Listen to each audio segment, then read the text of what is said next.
At ito na guys, yung powerhouse na po na ginagawa po nila sa ngayon, no? Halos kompleto na po ang kanilang mga finishing, no? Pati doon sa kabila, malinis na rin. At si Bossing, ayan po. Sila po ay i-ready na po nila sa itaas. Kasi dyan sa itaas, dyan po ilalagay yung mga malalaking transformer po. Yan guys, no?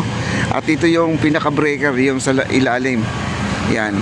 Tapos, kahapon nandito po sila. Tinanggal po nila tong mga screen, no? May screen kasi dito kagabi. At ginagrind po nila yan. Ito.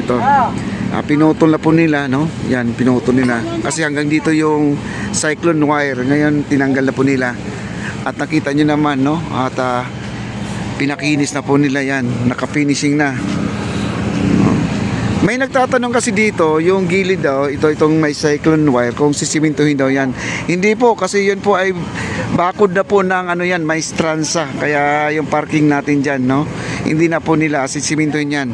Kasi itong area na to, ating powerhouse na to, ay yung may-ari ng ating parking lot, nagbigay siya ng konting space para lang sa ating powerhouse. Napakabait po ng may-ari ng ating parking area natin. Nagbigay siya ng maliit na space, no?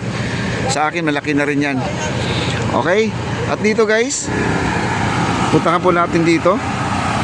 Ayan po, at sila po ay gumagawa ng mga poste para ilalagay. Ayun na po yung poste isa, na ilagay na po nila, Ayan. Nilagay na po nila.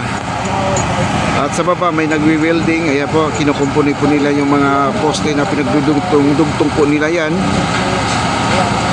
Meron yata silang pagitan na ilang meters lang po yun mga kaibigan, no? At napagit po ng isang araw. Baka naman ay binago po nila sa ngayon. Hindi yan bet. At dito may nagwi-welding guys, ayan, no? At inayos na po nila yung lagayan ng tarpaulin guys. Ayan, no? Yung lagayan ng tarpaulin, nandiyan na po, inayos na po nila.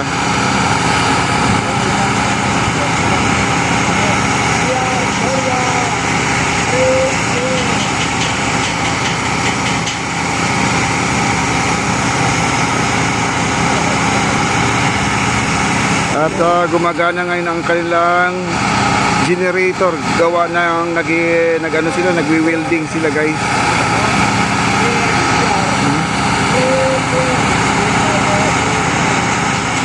At meron pa dito at nagtatrabaho. Kala mo walang ginagawa si kuya. Yun, napakainit ang panahon guys.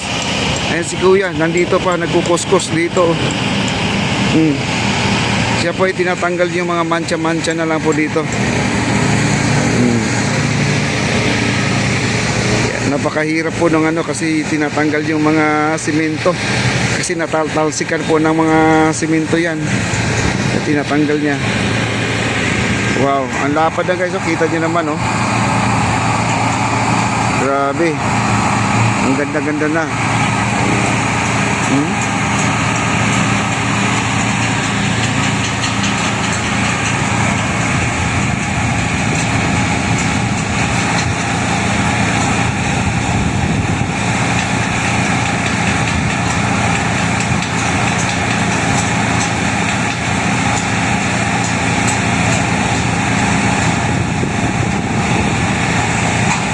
Nagwi-welding pa sila guys. Ayan, napakainit yan guys, bilad sila sa araw. Samantala ako kumukuha ng video dito, ang init na talaga. Gusto ko na magsilong. Ayan yung poste. May sample na po tayo. Ayan. Okay. Dito na po tayo guys. Ayan guys, kita nyo may nagbumotor na, Ayan, Ayan. Hindi na po nila kaya maglalakad na ganun kalayo. Magmumotor na sila papunta sa dulo dahil ang motor pwede na rin makapasok doon guys. Di ba? Ayan, si engineer yan. Engineer po yun, babae na yan. Biruin mo, nagmumotor na siya mga kaibigan. Kasi pwede na talaga magmotor dyan hanggang sa dulo na po yan. Wow. Balang araw o balang salit ng araw. Ayan guys, tatay, inaayos na po nila yung mga bakal na itatayo na po nila doon sa may ibabaw. Ayan, para doon sa paglalagay ng tarpaulin. Ayan po, sa ibabaw. Nakikita po natin yung bakal na yan, Yung tarpaulin na nakita natin kahapon, for approval po yon sa ating Intramuros admin po yun mga kaibigan. Kailangan po talaga ipapaalam sa kanila kung approve sa kanila yung design. Yan.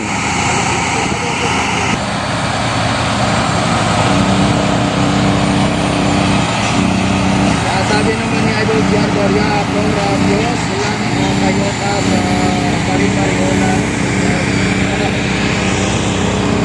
Yan! Oh! Hey! Guys, guys! Guys!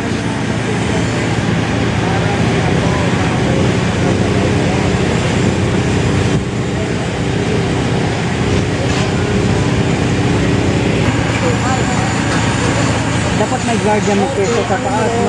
Ayan yung powerhouse guys at tuloy-tuloy po lang kanilang ginagawa. At bukas pangalawa baka may mga breaker na dyan ilalagay at mga transformer ilalagay dyan sa ibabaw na yan. At dito mga kaibigan naghahakot po sila ng bakal. Ayun na, ang laki ng bakal oh. Para to sa poste guys, pamoste po ito. Sabi ni Diana, Kumakaway pa guys oh.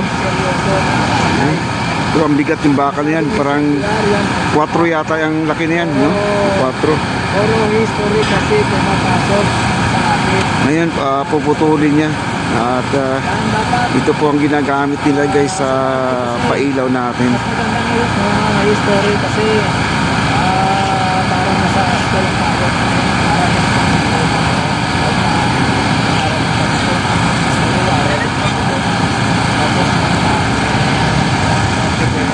No, sige. Tapos,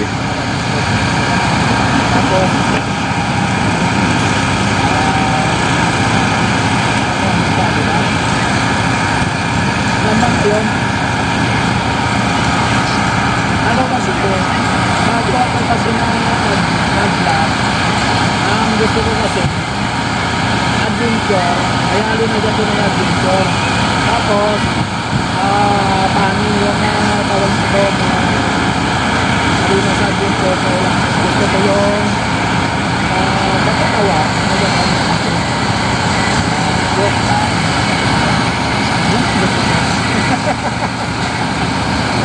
Iba pala eh. Oo. Kaya ito ang super-duper idol. Kaya nga sa Manila Bay, nagasan tinatanong sa mga viewers. Sabi ko, ano ba sa palagay ninyo ang Manila Bay? Dagat o hindi. Lawa. Yung Manila Bay, hindi siya dagat. Hindi Bay.